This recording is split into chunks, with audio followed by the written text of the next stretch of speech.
During this episode, we spend time with Dr. Agim Beshiri, Chief Medical Officer at Nutromics, an international leader pioneering continuous diagnostic monitoring to transform personalized care.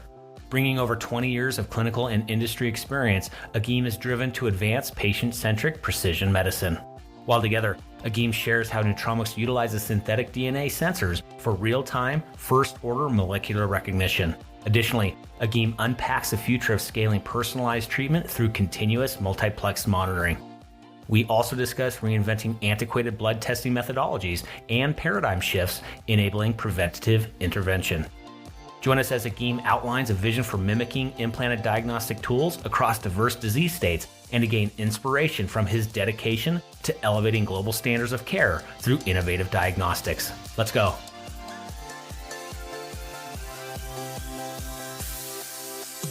Welcome to Passionate Pioneers with Mike Biselli, where we highlight and speak with the innovators, the game changers, and the pioneers who are deeply passionate and relentless in solving the problems our world is facing today. This is your opportunity to connect with and learn from these leaders and to support them on their mission. Perhaps they will soon be hearing your story as well. This is Passionate Pioneers with Mike Biselli. I look forward to having you on this journey with us.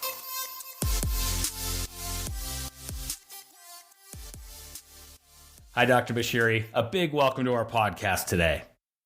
Thanks, Mike. Great to be here. Well, as an expert in developing a medical affairs organization and driving medical research and education, and your passion for elevating the standard of care for all patients, I'm honored to spend time with you today. But before we dive in, a bit of housekeeping. While listening to any of our episodes, please take a moment to subscribe to the podcast so you will automatically receive episode updates in your podcast player. Simply search Passionate Pioneers with Mike Biselli in Apple Podcasts, Spotify, or wherever you listen to your podcasts. And lastly, please visit the bottom of the episode notes to connect with me on LinkedIn and Twitter in order to further the conversations occurring on this podcast. All right, Agim, it's almost time for our community to learn how you and the Nutromics team are building an industry-leading diagnostic company with a vision to create a world with zero preventable deaths due to a lack of continuous diagnostic monitoring. But first, what's that one piece of advice that you would give to others who are passionate about reimagining the health of our world? I would really recommend that they focus on what they are interested in and what makes them wake up in the morning.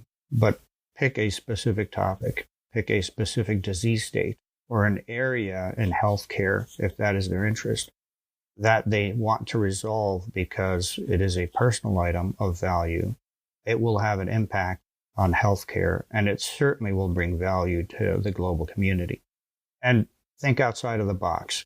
Do not follow the limitations of today's capability, today's technology, and yesterday's standard of care. Those are the limitations and the boundaries that limit us from and keep us from developing and innovating beyond the standard of practice. So if you're interested in the space, think outside the box, pick what you're passionate about and has a personal value for you that impacts the community globally. You know, I really appreciate that, Dr. Beshiri. And I think it's also really important because I think you know as well as I do, and we're going to talk about all the wonderful work happening in the Nutromics camp and your career and everything you've done leading up to today being the chief medical officer. But I think we can both agree innovating in healthcare is very difficult. This is a very, very difficult space. There is a lot of, how do I say this, status quo type of thinking, right? This is how it's always been done, so we're just going to keep doing it. But as you probably would also agree, this is what's got us in the mess in the first place. Is this part of the culture that you just described about thinking outside the box, finding that passion? Are these some of the tenets of the culture within your organization as well?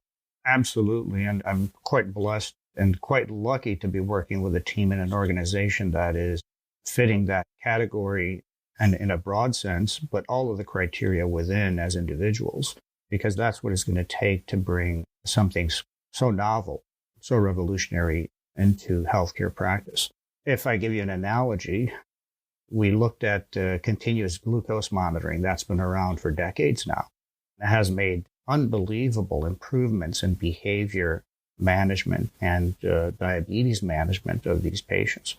That was kind of like landing on the moon, if I was to compare it to some scientific endeavor. And what we're trying to do is kind of like landing on Mars. So that's a layman's terms analogy that we do have quite a bit of a challenge, but what I spoke about before, it really goes to say the team needs to fit that capability, that criteria.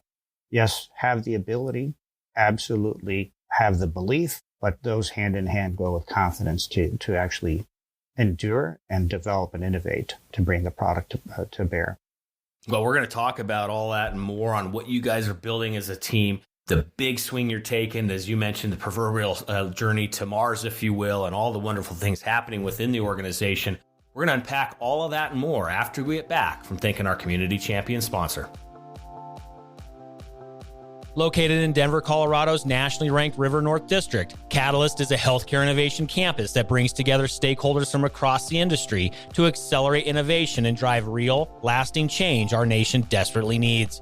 From established organizations to startups, from accelerators to advocacy organizations, and from medical schools to global companies, everyone at Catalyst works side by side to create, develop, refine, and bring to market cutting-edge innovations that will fundamentally transform healthcare as we know it. With industry leaders like Medical Group Management Association, Olive, Medical Solutions, UC Health, CirrusMD, and many others calling Catalyst home, along with innovative pioneers visiting from across the nation, Catalyst continually fosters their foundational belief that collaboration and partnerships will move the healthcare industry forward. To virtually tour Catalyst and claim your space on campus or host an upcoming event, visit catalysthealthtech.com or visit the top of the episode notes and click on their link. All right, we are back with Dr. Beshiri, Chief Medical Officer of Nutromics. Great to be with you today. Again, thank you for spending time with us, and thank you for really setting the stage on the front end, thinking outside the box, taking those big swings, understanding that it's difficult to innovate in healthcare, but we have to do it. We can't keep doing what we've been doing year over year over year in order to move forward and to really innovate in this industry. We have to think outside the box, as you mentioned. So let's go there. Let's talk about kind of how you got to Nutromics, what that journey was like. Obviously, you spent an amazing tenured career over at Abbott for quite some time, a wonderful global brand, amazing company. We'll talk about that, how that led you into Nutromics, what's happening today at the organization, and then where you see things heading tomorrow, not only for your company, but of course on the macro with the industry, and of course how it can help you. But first, let's start there. How did this all come to be? Talk a little bit about your journey with Abbott that led you into Nutromics. Yeah, as you said, great company, a cornerstone of diagnostics and biotech, and very diverse in the space of healthcare. Joined Abbott quite a few years ago. Don't want to age myself here on this call, but quite a few years ago. And as a young physician, I used to get visits from Abbott in the hospital setting where we'd have discussions of what their diagnostic instrumentation is actually speaking about, what it's telling us, what it's telling the clinician about their patients and how to manage their patients. You know, I would always comment on the output of that instrumentation as it analyzes blood and gives information out that is quite rigid if you just take the direct output. So my commentary was always, why aren't we utilizing, you as Abbott and other companies, utilizing some of the raw data behind this data that is generated and output? So you're telling me it's 5. Well, it took a lot of science and capability to interrogate those blood cells and what is in the blood to give me an answer of 5. How did we get to that? And that kind of dynamic work really has a lot of value behind that 5. And for each patient, it's slightly different. So if we look at how we generate those results, look at raw data, it's quite rich and it provides us more insights. And that's what really tied me into diagnostics way back when, and got offered roles at Abbott and other companies, but chose to join Abbott at the time because that was really innovative organization, an organization that was really driving diagnostics to the level that no one was at the time. Well, over the years, we certainly spent quite a bit of effort in developing new indications, new biomarkers to test and find out if someone is at risk for disease versus someone has the disease, and appropriately categorize them and manage them either in the prevention setting or in the acute setting to improve outcomes. But, we had to recognize that the methodology of how we generated that result really hadn't changed over the last 50 years. It was the same methodology.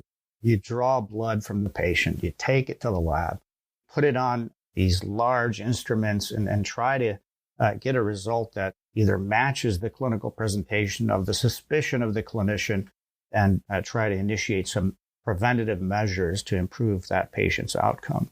And we had to realize that unless we employed additional pathways, again, thinking outside of the box, to improve that, we wouldn't get additional value out of our diagnostic modalities.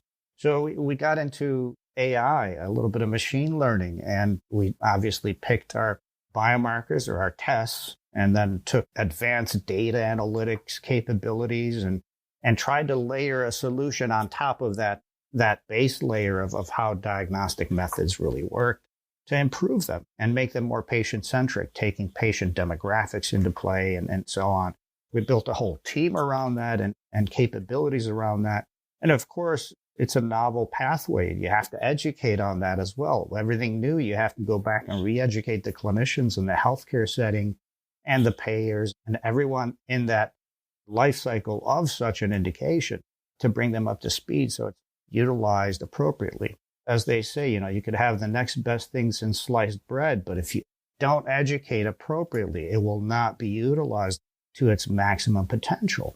We invented also with wonderful team members at Abbott that we brought on board excellent algorithms, AI-based algorithms to help drive additional capability in making them more patient-centric, more personalized, instead of population-based. And that's what I think AI potential really started with and can bring us further into that precision and personalized medicine space.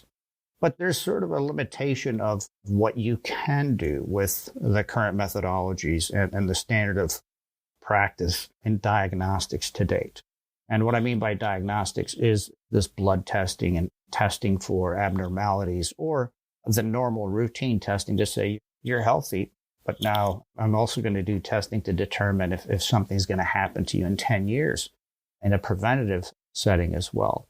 I had never been interested in picking up the phone and responding to a recruiter or somebody calling on a topic or anything like that until, the final year at Abbott where the methodology that Nutromics had invested in and was fully vested in to me was extremely interesting and showed that potential to go beyond just adding layers of either improving these incremental improvements of precision, as we call it in diagnostics, or sensitivity or specificity, or we made the instrument smaller, less footprint and quicker and cheaper cycle time and so on.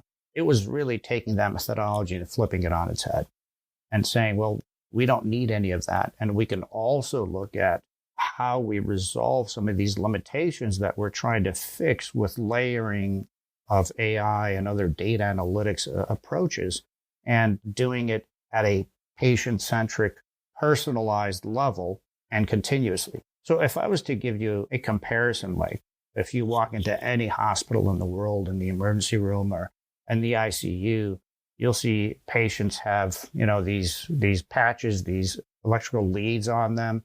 They've got something on their finger that is measuring their oxygen saturation. The leads are measuring their cardiac rhythm, their electrical cardiac pulses and how the heart is doing, and respiratory rate and blood pressure.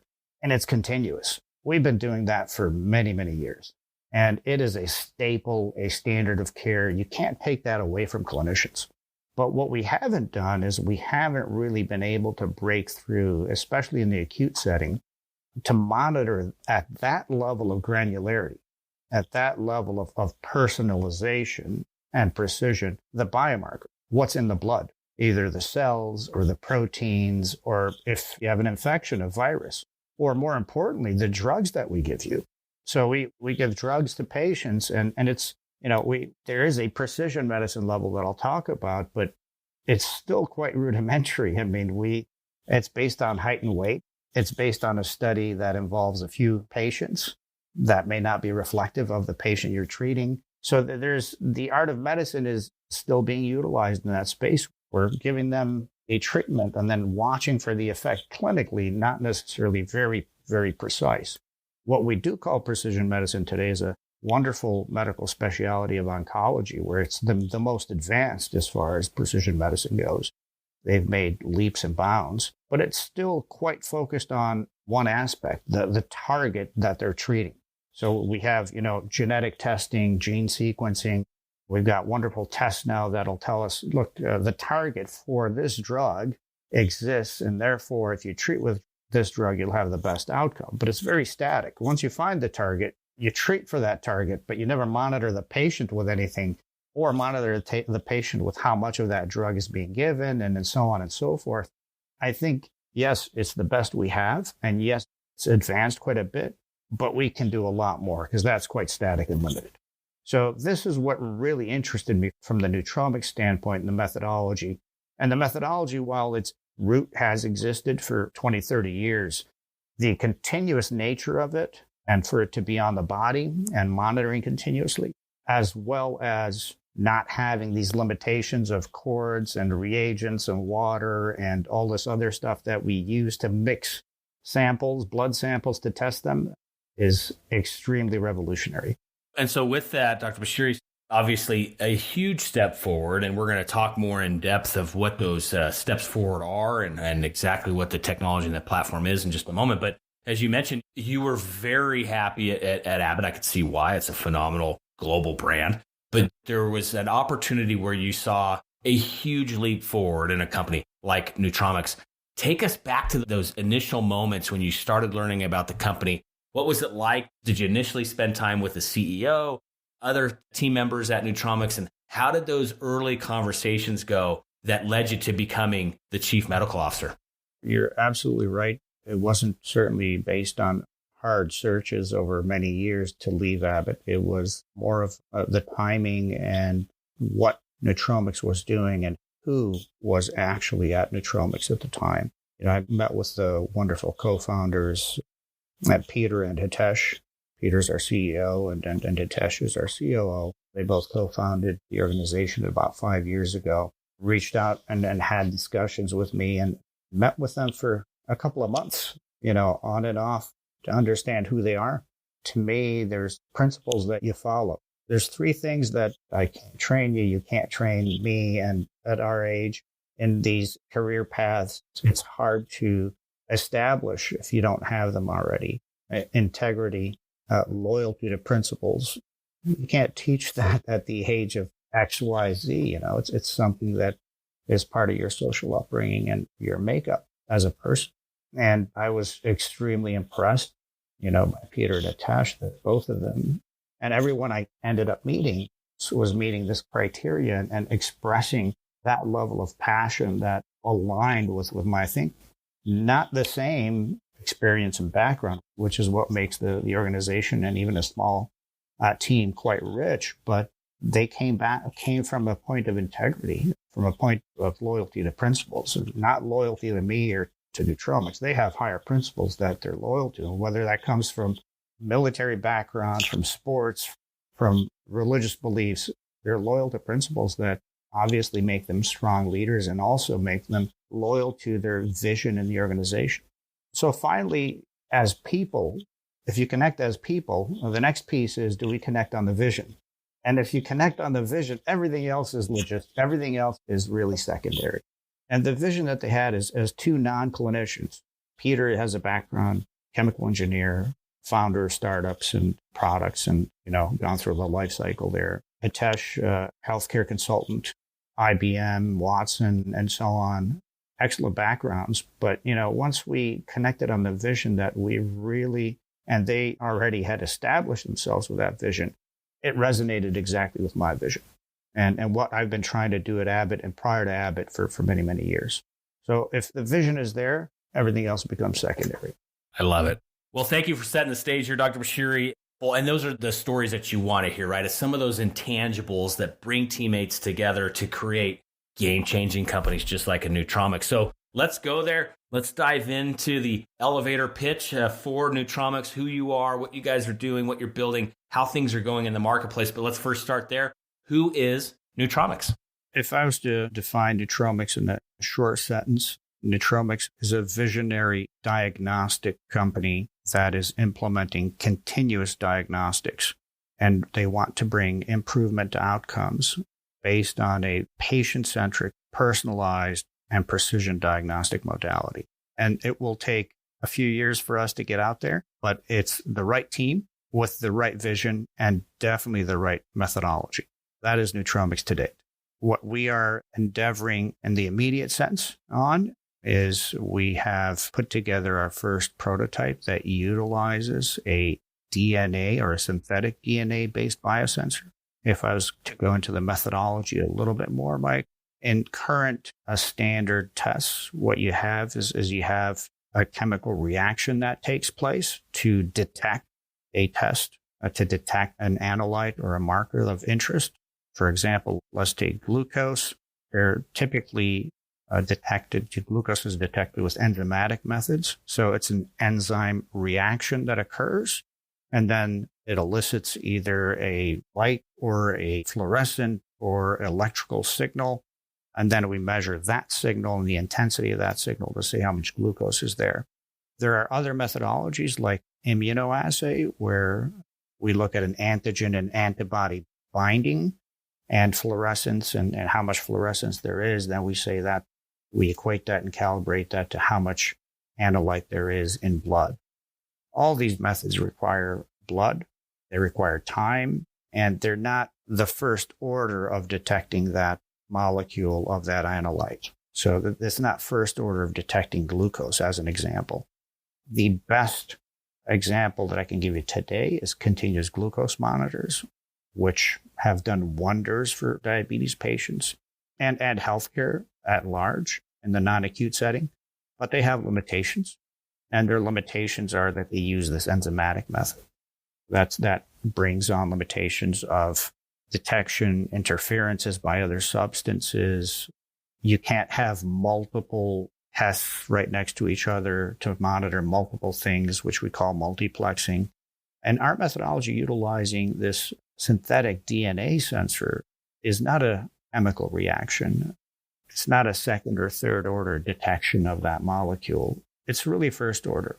The way we're using synthetic DNAs, we're picking and choosing and modifying sequences of that DNA strand to be very specific to a molecule. So when that molecule comes by, what happens to that DNA strand is it physically conforms and recognizes that molecule.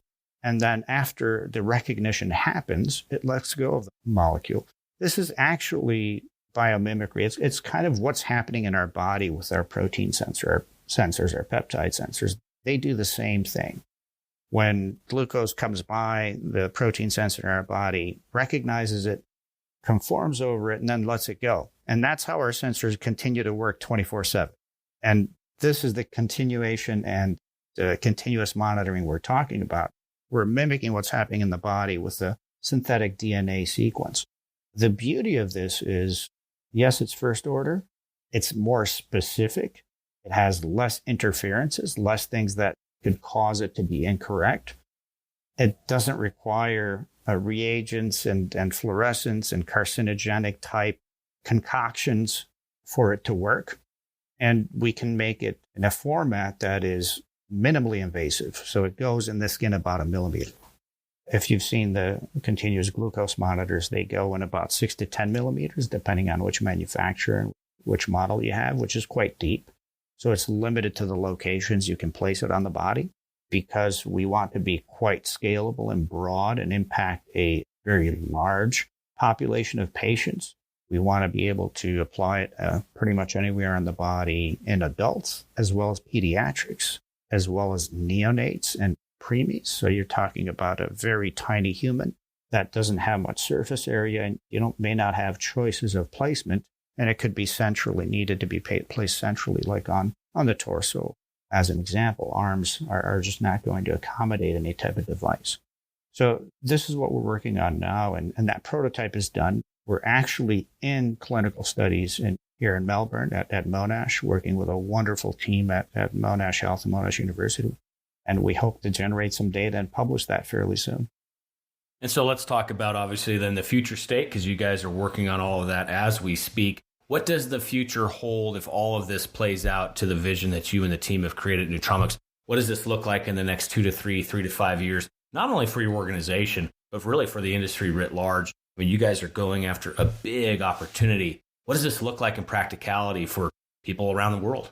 Yeah, absolutely. That's a great lead into how big we're really looking at the diagnostic opportunity. We're not limited to one analyte or one molecule or one test. And we can run multiple tests on the same little patch device at the same time continuously. So in a few years, we expect to be in the hospital setting with our first indication in the ICU with being able to continuously monitor vancomycin, which is a very strong but well-utilized antibiotic.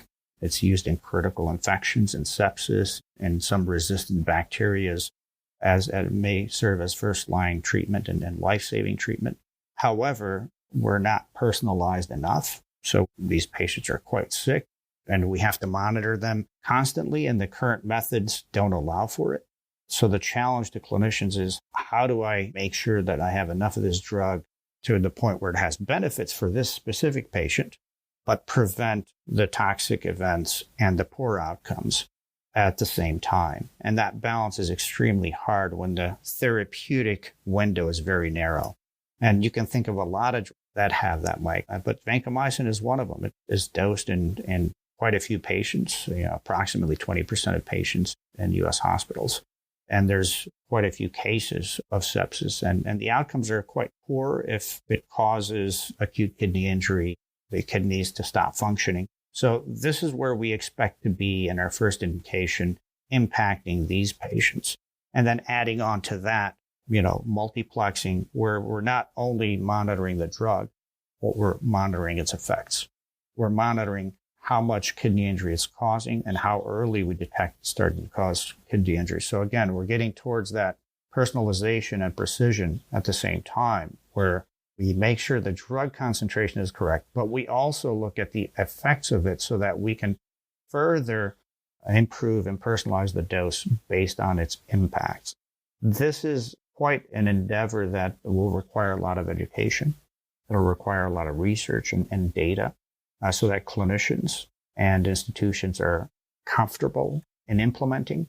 But then as we veer off into the additional indications beyond the ICU, beyond vancomycin, it will involve other patients or non-patients. I mean, this is sort of managing the very sick, but with our platform, we expect to be outside in the prevention setting, where again, behavioral change is a huge hurdle to cover, but it requires this type of a platform and this type of capability and methodology to get there.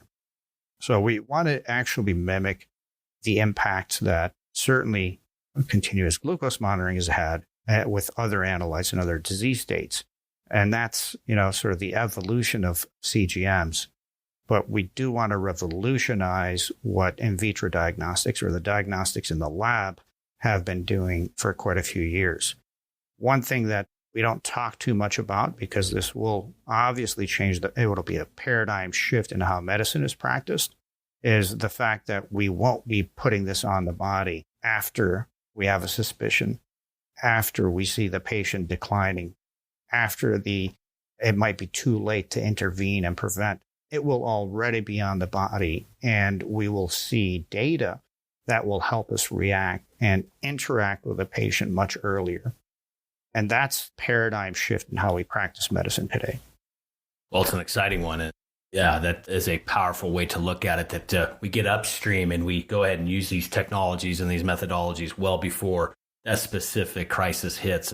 It's an exciting future. And thank you for sharing that. We'll put the crystal ball back on the shelf for a moment. We'll come back to current state, and love the community that's rallied around this podcast because they love to help organizations just like Nutromics. So I'll ask you, what's one problem, need, or question that you and the team have that our community rallied around this podcast can be helping you with? Yeah, Mike, there's plenty of folks like yourself and others that understand the limitations, share the vision, are quite interested. And for us, I would say we're looking for the right partnerships, the right investors. There are plenty of partners and plenty of investors out there, but the right ones is who we want to work with.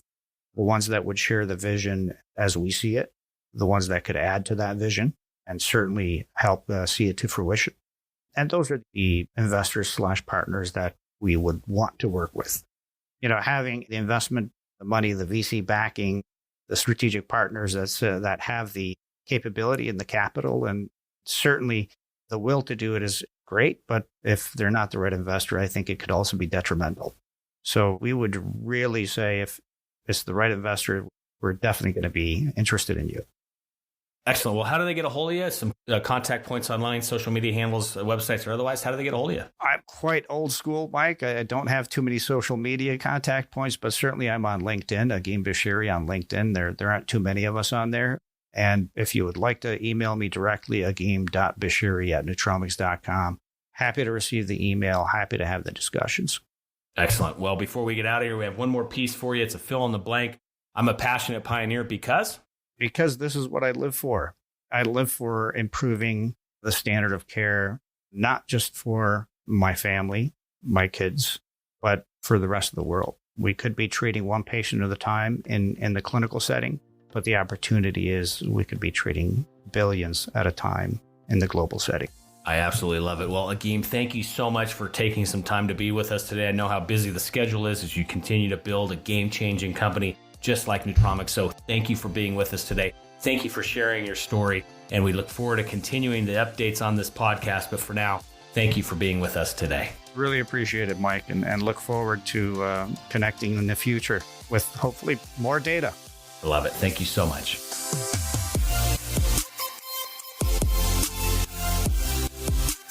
Thank you for joining us today on Passionate Pioneers with Mike Biselli.